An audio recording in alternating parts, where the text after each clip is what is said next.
جميع خصاله صلوا عليه وآله मुझे कुछ मिले या ना मिले मोहम्मद मिले या शेख मुझसे अल्लाह मिले बलगना بكماله كسب الدجى بجماله حسنت جميع خصاله صلوا عليه وآله जिनकी सूरज डूब रही है हम लोगों के सामने रौज़ महशर क्या जाग है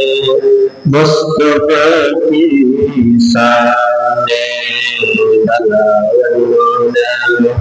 बिजमालिही कसरत तुजा बिजमालिही हसनत जमीअ खिसालिही सल्लु अलैहि वआलिही ला इलाहा इल्लल्लाह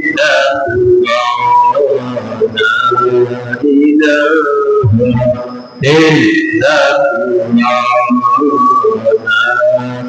इलाहा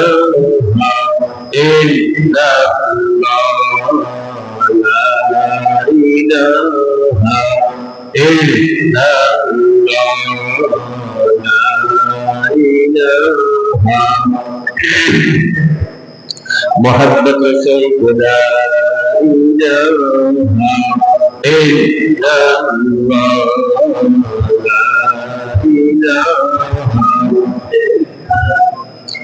لا إله إلا الله لا إله إلا الله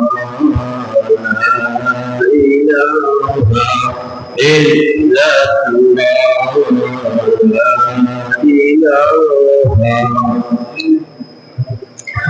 لا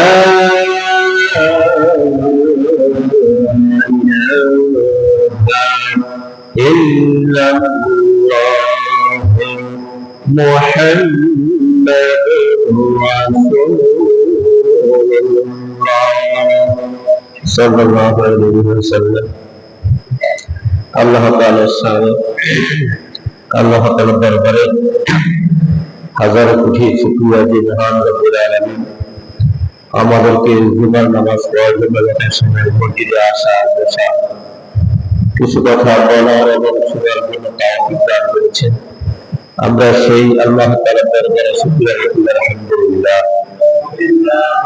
মানবতার দূত শাফাআতের কান্ডারি বিশ্বনবী আহমদ মুস্তাফা সাল্লাল্লাহু আলাইহি ওয়াসাল্লামের উপর হাজার কোটি দরুদ। আজকে আমরা রবিউল আউয়াল মাসের প্রথম জুমায় উপস্থিত হয়েছি, যে মাসে আমার আপনার দয়াল নবী মুহাম্মদুর নবী বিশ্বনবী মুহাম্মদ রাসূলুল্লাহ সাল্লাল্লাহু আলাইহি ওয়াসাল্লাম তৈরি ধরায় এই ভুবনে এই পৃথিবীতে নিয়ে এসেছেন। সেই মাস আমাদের মাঝে উপস্থিত হাজির। যেই নবীকে সৃষ্টি করা না হলে কোনো কিছু সৃষ্টি করা হবে না। আল্লাহ তাআলাকে সমস্ত নবী ভালোবেসেছেন, আল্লাহ তাআলাকে সমস্ত রাসূল ভালোবেসেছেন, কিন্তু আল্লাহ নিজেই আমার আপনার নবীকে ভালোবাসেন। আল্লাহ নিজেই ভালোবাসেন। এত মহব্বতের নবী, পেয়ারা নবী, মায়ার নবী, মহব্বতের নবী এই বলি ধরায় রবিউল আউয়াল মাসে এসেছেন। এই নবীকে আল্লাহ যদি ভালোবাসতে পারেন, তো কায়নাতের মালিক আল্লাহ, বিশ্ব জগতের মালিক আল্লাহ, সকল জগতের মালিক আল্লাহ। আল্লাহ যদি আমাদের নবীকে ভালোবাসতে পারে, আমরা কি পারবো না?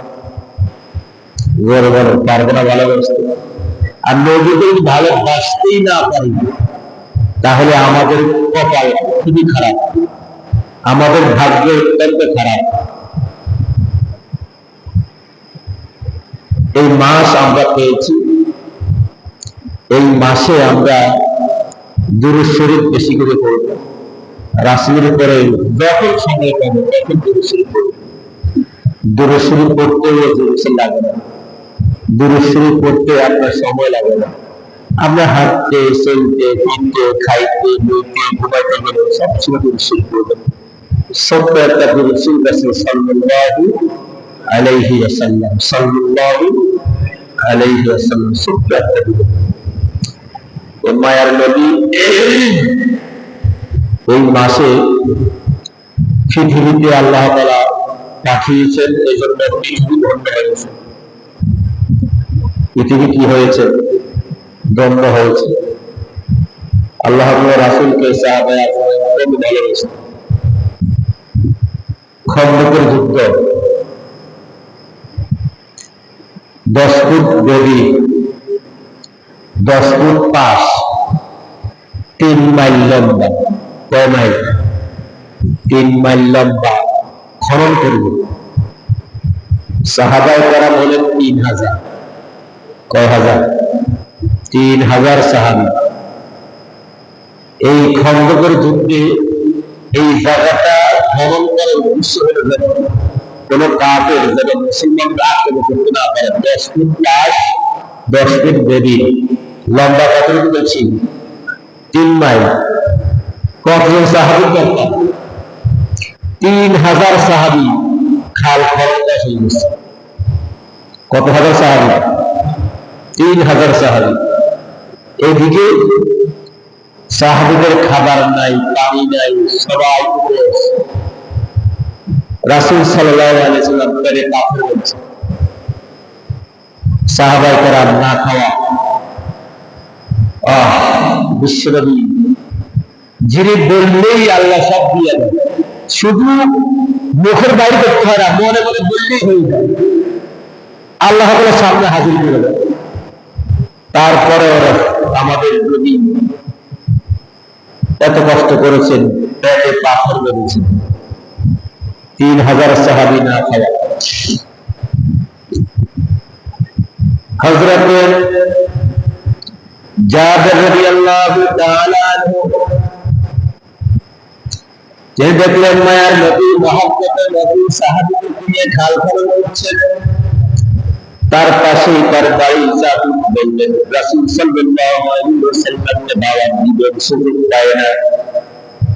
এদিকে নিজের ঘরে কিছু নাই, স্ত্রীর কাছে পরামর্শ করলেন, স্ত্রীকে বললেন আল্লাহর নবীকে দাওয়াত দেওয়ার সময় পাই না, সুযোগ পাই না, রাসূলের দাওয়াত দেওয়ার সময় পায় না, সুযোগ পায় না। একটা সুযোগ দিয়ে আমাদের সামনে আসছে, খাল খনন করতেছে খন্দকের যুদ্ধের আগে গিয়ে। আমি যদি রাসূলকে দাওয়াত দিই, তোমার মতামত কি জানতে চাই।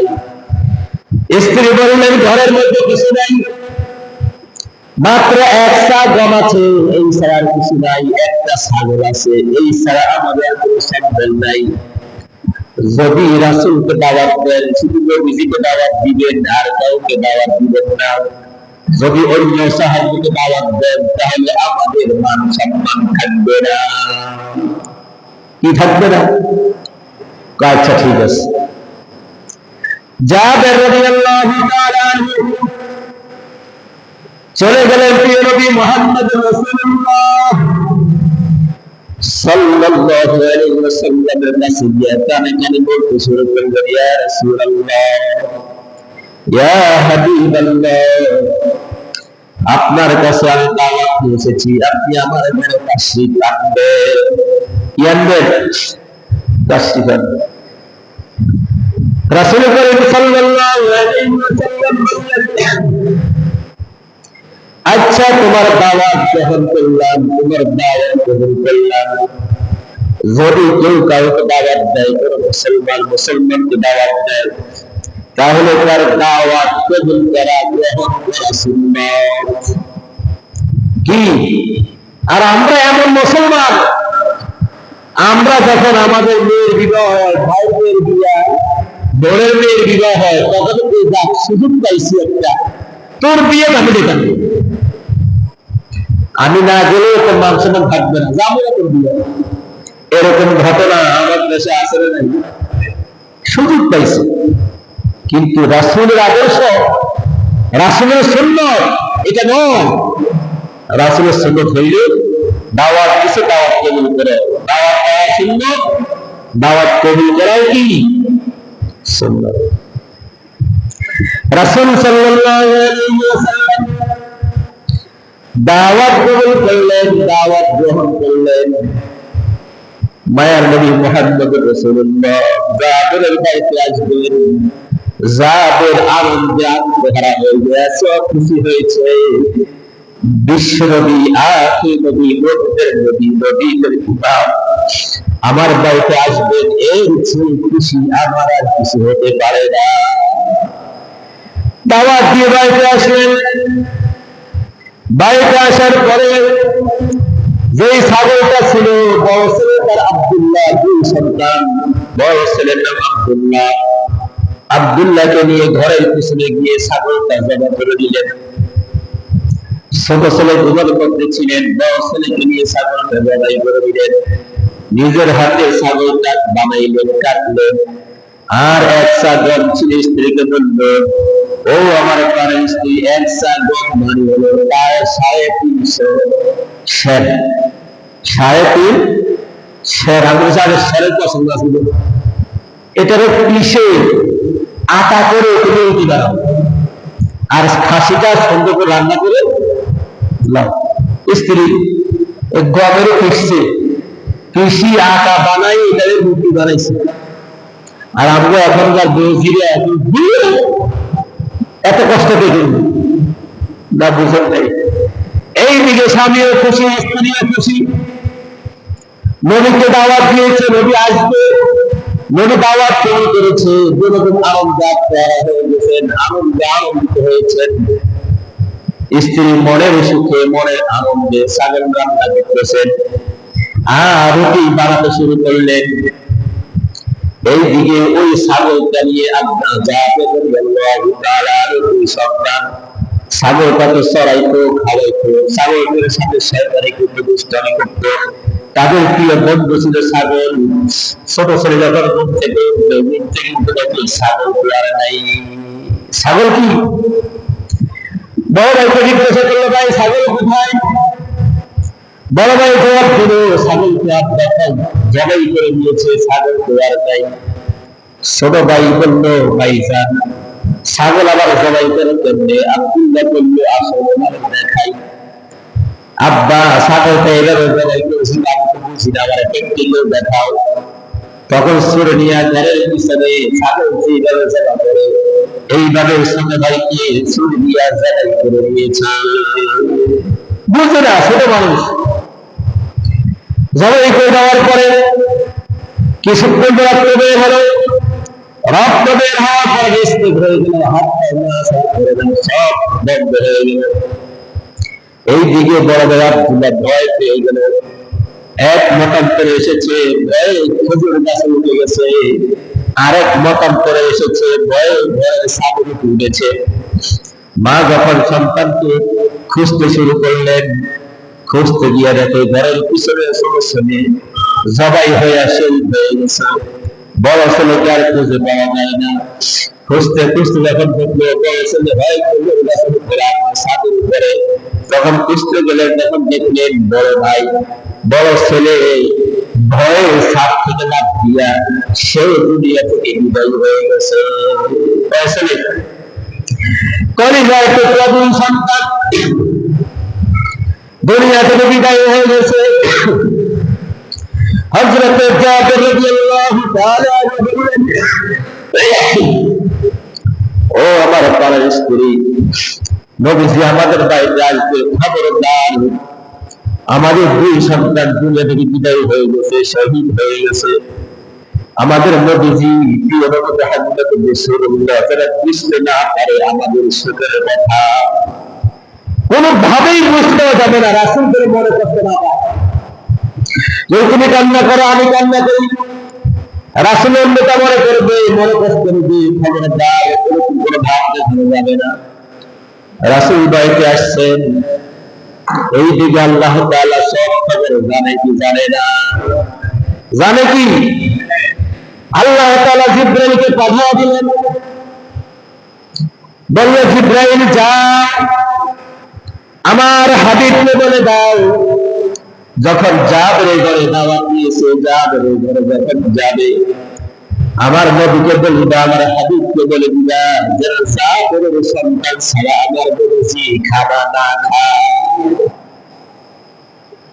নবীর সুন্নাত, মেহমান ঘরে আসছে, যারা দাওয়াত দিচ্ছে মেজবান, মেজবানও খাবে মেহমানও একসাথে খাবে, এটা সুন্নাত না? বুঝেন না? নবীজি ঘরের মধ্যে আসলেন, 3000 সাহাবী নিয়ে চলে আসছে। কয় হাজার সাহাবী? এইদিকে স্ত্রী পেরেশান, হযরত জাবের রাদিয়াল্লাহু তাআলা আনহু পেরেশান। দাওয়াত দিছে কয়জন? আসছে 3001 জন। কয়জন আসছে? 3001 জন। এখন জাবের ভয় পেয়ে গেছে, চিন্তা করতেছে কি করবে না কি করবে, পেরেশান। আমাদের সে বিবাহের মধ্যে দাওয়াত না কয়জন? 50 জন। আসে কয়জন?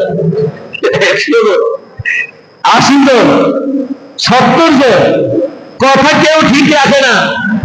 দাওয়াত যে হয়েছে ওয়াদা করছেন না, তাহলে বেশি কি লেগে আসে? বুঝান আপনি কোন নবীর উম্মত? দাওয়াত করেছে 30 জন, যান 30 জন, ওই বেচারাও করেছে তো জানে। আর নবীর বিষয় তো আলাদা। জাবের পেরেশান, তার স্ত্রী পেরেশান হয়ে পড়েছে, মাত্র একটা ফাঁসি আর মাত্র কয়েকটা রুটি। পেরেশান হয়ে গেছে, দস্তরখান বিছায় দিছে। জাবের বলল, জাবের গোস্তের পাতিলা তুমি কাপড় দিয়ে ঢেকে দাও, রুটির পাতিলা কাপড় দিয়ে ঢেকে দাও, তোমার পেরেশান হইবার কোনো কারণ নাই, পেরেশানের কোনো প্রয়োজন নাই, তুমি ঢেকে দাও। নবীর সুন্নাত, আমরাও যখন ঘরে কিছু রান্না করি পাতলে ঢেকে আস্তে করে উঠাই, ওখান থেকে আমরা নিব, পুরো পাতলে আমরা খবর রাখবো না। দেখেন না তাবলীগালারা, দেখছেন মসজিদে আইসে কেমনি রান্না বান্না করে, কেমনে খাদিম করে, দেখছেন আপনারা? এই যে থাকে ডাকনা থাকে, আসতে এলো আসতে এলো, ডাকনা থাকে না খুলে ফেলে। বুঝেন না কথা? পাতল ডাকনা থাকে না খুলে সরাই ফেলে। বুঝেন না? ঢাকনা থাকে, হালকা সরাইয়া ওখান থেকে। এটা সুন্নাত। বললেন কাপড়কে ডাকনা দিয়ে দাও। জাবের রাদিয়াল্লাহু তাআলা কাপড় দিয়া গোস্তের পাতিলাও ঢেকে দিলেন, রুটির পাতিলাও ঢেকে দিলেন। এবার বললেন, জাবের আমি তো একলা খাবো না, তোমার সন্তান ছাড়া, তোমার সন্তানকে আনো। নবীরে কেমন ভালোবেসেছে, নিজের কলিজার টুকরো দুইটা সন্তান দুটোতে বিদায় হয়ে গেছে, নবীজিকে বুঝতে দেয় নাই, স্বামীও বুঝতে দেয় নাই, স্ত্রীও বুঝতে দেয় নাই। এইটাই হলো নবীর ভালোবাসা, নবীর মহব্বত। বললো, জাবের তোমার 2 সন্তান ছিল, আমি খাবো না। যদি তোমার 2 সন্তান না আনো, আমি নবীজির মুখে খাবার দিতে পারবো না। জাবের রাদিয়াল্লাহু তাআলা চোখের পানি ছেড়ে দিলেন, বললেন, ইয়া রাসূলুল্লাহ, আমার ছেলেরা তো ঘুমায়। মিথ্যা কথা বলেন নাই। আন্নাউমু আখুল মাউত, ঘুম হলো মৃত্যুর ভাই। ঘুম হলো কার ভাই? মৃত্যুর ভাই। বললো, ইয়া রাসূলুল্লাহ, আমার 2 ছেলে ঘুমায়, ওরা খাবে না, আপনি মেহেরবানি করে দয়া করে খানাটা খান।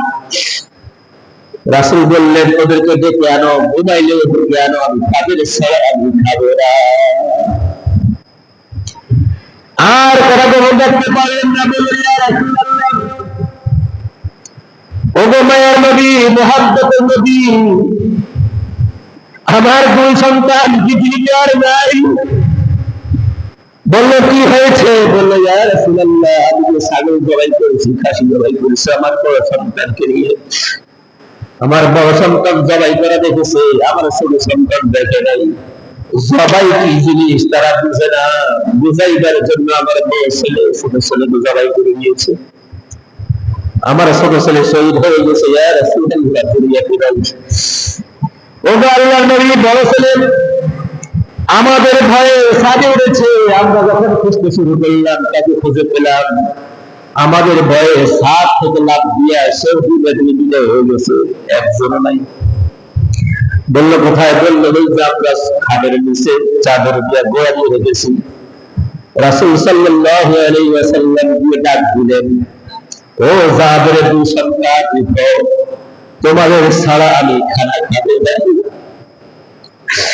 তোমাদের ছাড়া আমি খানা খাবো না। আল্লাহ তাআলার আদেশ, আল্লাহ আমার আদেশ করেছেন জাবের সন্তান ছাড়া আমি খানা খাবো না। তার মানে বোঝা গেল আল্লাহ তাআলার হুকুম আছে। যখন রাসূল ডাক দিলেন আর ডাক দিলেন জাবের সন্তান উঠতে দেরি করবে না। ক্ষমতা কার? আর উপরে ক্ষমতা কার? রাসূল কাপড় সরাইয়া হাত ধরে টান মারলেন, বড় ভাই সেখান থেকে জীবিত হয়ে এসেছে। রাসূল এবার দস্তের ঘরে বসলেন। দস্তের ঘরে বসার পরে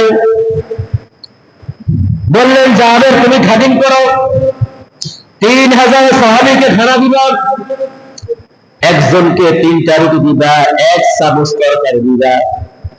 কয়টা রুটি? 3টা রুটি দিবা আর 1 চামচ গোশত দিবা, তরকারি দিবা। জাবের রাদিয়াল্লাহু তাআলা আনহু রাসূল সাল্লাল্লাহু আলাইহি ওয়াসাল্লাম সাহাবীদেরকে দাওয়াত দিছে। সাহাবীদেরকে দাওয়াত দিছে কে? রাসূল সাল্লাল্লাহু আলাইহি ওয়াসাল্লাম। রাসূলকে দাওয়াত দিছে কে? জাবের রাদিয়াল্লাহু তাআলা আনহু। রাসূল বললেন, এরা সবাই হলো আমার মেহমান, আজকে আমি নবী নিজে স্বয়ং মেহমানদারি করব। 3000 সাহাবীকে রুটি দিতে শুরু করলেন। কয়টা রুটি? 3টা রুটি। 3টা করে হলে 3 3 9000 রুটি দেওয়া শেষ। কয় হাজার রুটি দেওয়া শেষ? 9000 রুটি দেওয়া শেষ। 3000 চামচ তরকারি দেওয়া শেষ। সকল সাহাবী পেট ভরে খেলেন।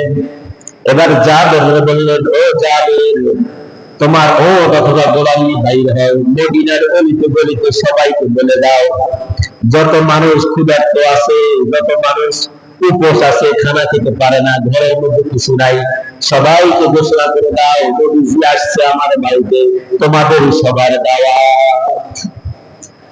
সবাইকে যখন ঘোষণা করা হলো, সবাই এই ঘোষণা শোনার পরে আসতে শুরু করলেন। জাবের বাড়ির সামনে সবাই দাঁড়ানো। আস্তে আস্তে 1000 নয়, 2000 নয়, 15000 মানুষ এসে উপস্থিত। এখান থেকে প্রমাণিত রাসূল সাল্লাল্লাহু আলাইহি ওয়াসাল্লামকে দাওয়াত দিছে। রাসূল নিজে একা খায় নাই, সাহাবীদেরকে খাওয়াইছে। রাসূল নিজে খায় নাই, সাহাবীদেরকে ডেকে আনে খাওয়াইলেন, পেট করে খাওয়ালেন। এরপরে আরেকটা প্রমাণিত, রাসূল সাল্লাল্লাহু আলাইহি ওয়াসাল্লামের জাবেরের বাড়িতে খেতে আসলেন, অথচ জাবেরের বাড়ির প্রতিবেশী না খাওয়া, রাসূল নিজে এখনো খানা খান নাই, প্রতিবেশীর দাওয়াত দিলেন, জাবেরকে পাঠালেন, সবাইকে দাওয়াত দেয়। আমরা নিজেরা খাই, নিজেরা পেট ভরে খাই, ঘুমাই, যদি আপনি প্রতিবেশীর খবর না নেন, প্রতিবেশীর হক আদায় না করেন, যদি তাহাজ্জুদ পড়েন, হজ করেন, আপনার এসব তাহাজ্জুদ আর হজ, এইসব নামাজ আপনার জীবনে কোনো কাজে আসবে না। আমরা তো এমন মানুষ আছি, এমন প্রকৃতির মানুষ, কেমন প্রতিবেশী ধ্বংস করা যায়, ক্ষতি করা যায়, কেমন প্রতিবেশীদের চাপে রাখা যায়, আমরা আছি ওই চিন্তায়। আর আমরা বলি আমরা নতুন, এটা কিন্তু আদর্শ বুঝতে কথা। অথচ রাসূল রাসূল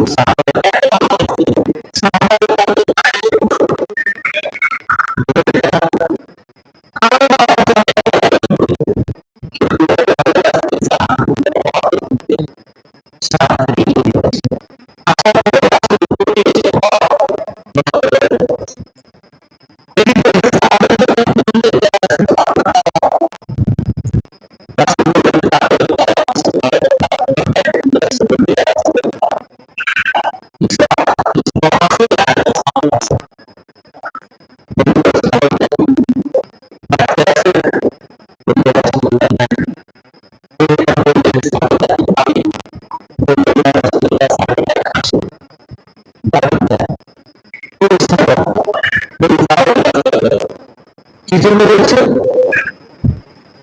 রাসূল সাল্লাল্লাহু আলাইহি ওয়াসাল্লাম একটা বাচ্চা সামনে চান না, বড় বড় বাচ্চা থাকে, ওই বাচ্চা কম রাসূল নষ্ট করতে চান নাই, হ্যান নাই।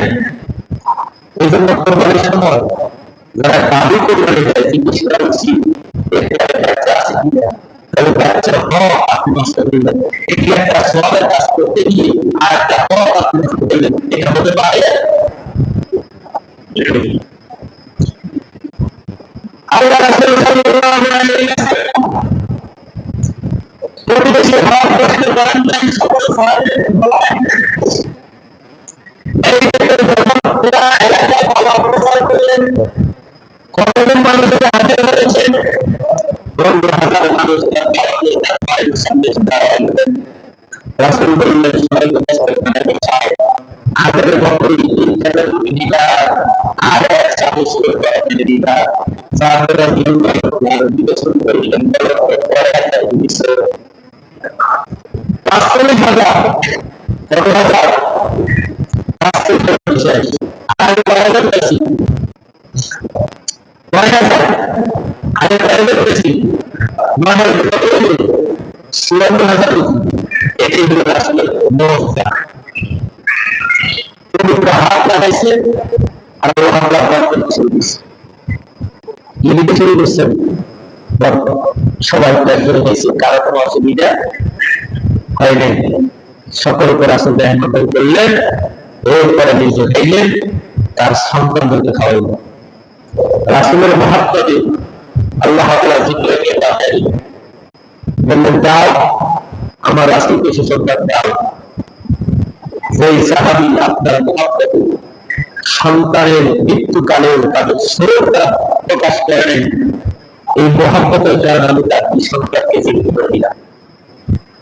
এখনো যারা রাসূলকে মহব্বত করবে, নবীকে মহব্বত করবে, আল্লাহ রাসূলকে ভালো লাগবে, দেখবেন আপনার যত বিপদ থাকুক, রাসূল সাল্লাল্লাহু আলাইহি ওয়াসাল্লাম যদি মহব্বত করতে পারেন, স্বপ্নে এসে আপনার সকল আশা, সকল সমস্যা রাসূল নিজেই পূরণ করে দেবেন। এই ক্ষমতা রাসূলকে আল্লাহ দিতে পারে না? আল্লাহর কাছে ক্ষমতা নেই, নাই আল্লাহ তাআলার ক্ষমতা। ওই জন্য আমরা বেশি করে রাসূলকে মহব্বত করি, নিজের জীবনের চেয়ে বেশি করে মহব্বত করি। বলেন, যাদের নিজের জীবন তোমরা সন্তানের চেয়ে রাসূল করেছেন, বেশি মহব্বত করেছে, তখন আল্লাহ তাআলা খুশি হয়ে তার দুই সন্তানকে এই জন্য এই রবিউল মাস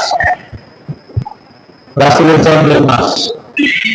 এই মাসে আমরা বেশি করে আমরা ইনশাআল্লাহ তাহাজ্জুদ করব, নফল নামাজ বেশি করব, জিকির আজকার করব, তারপরে আমরা বেশি বেশি দুরূদ শরীফ পড়ব, রাসূলের সাল্লাল্লাহু দুরূদ শরীফ একটা দুরূদ শরীফ বলছে আগে সাল্লাল্লাহু, সবাই বলেন সাল্লাল্লাহু